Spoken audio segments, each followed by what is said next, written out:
banyak sekali kejanggalan yang terjadi sejak Pileg dan Pilpres yang kemarin.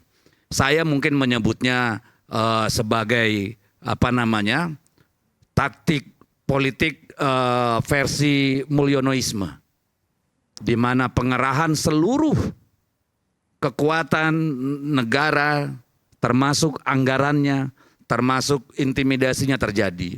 Dan itu direplikasi, repabrikasi pada pilkada kemarin. Setidaknya di 4-5 provinsi yang sangat telanjang. Sumatera Utara, kecil-kecil kita dengar Lampung, Banten, Jawa Tengah, Jawa Timur, Sulawesi Utara. Itu sangat banyak sekali, telanjang sekali, dan datanya kita sudah siapkan untuk nanti berhadapan di MK. Karena kalau di Bawaslu kita hampir nggak punya harapan. Di beberapa tempat ada harapan Bawaslu bekerja, tetapi kebanyakan tempat tidak. Ya. Nah, ini problem masa depan. Apakah negara ini betul-betul akan berakhir tragis menjadi negara kekuasaan, bukan negara berlandaskan hukum?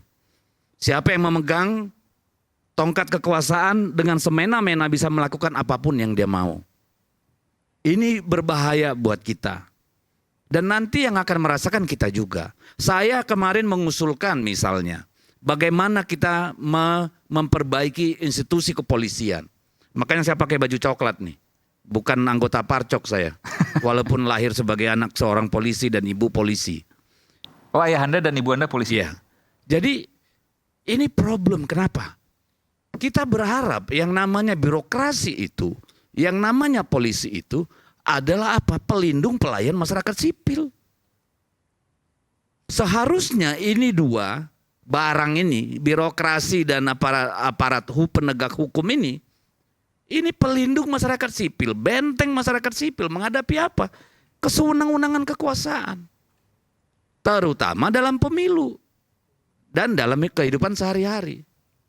Kalau tidak ada perbaikan, kita akan ditakdirkan kembali pada rezim Orde Baru jilid 2. Jadi banyak yang bilang, wah mengkhianati reformasi kalau polisi ditaruh di bawah Kemendagri.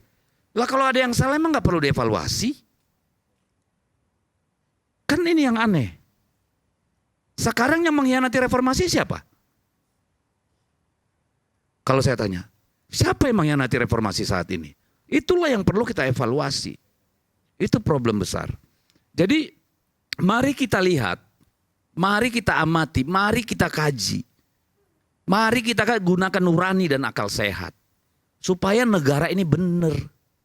Karena kalau politiknya pemilunya nggak benar, nggak ada orang mau investasi di sini. Nggak ada orang mau ngasih utang.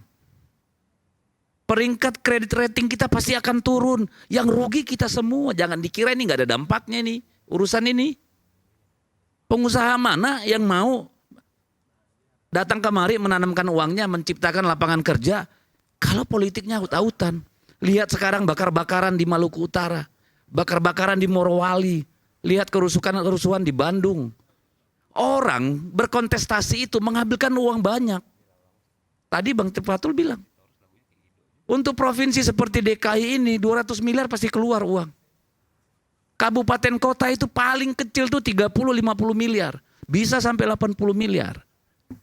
Kalau sekarang mereka dicurangi, lama-lama apa nggak ngamuk? Apa nggak jadi konflik? Kan bahaya buat negara ini.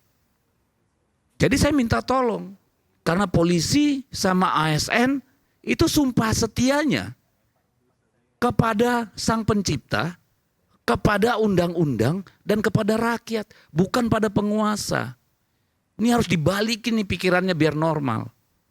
Jangan terlalu serius. Kalau soal Jakarta, kami percaya sudah 1 putaran. Tapi kalau mau ada yang putaran kedua, silakan muter-muter sendiri. Kami nggak ikutan. Oke, baik.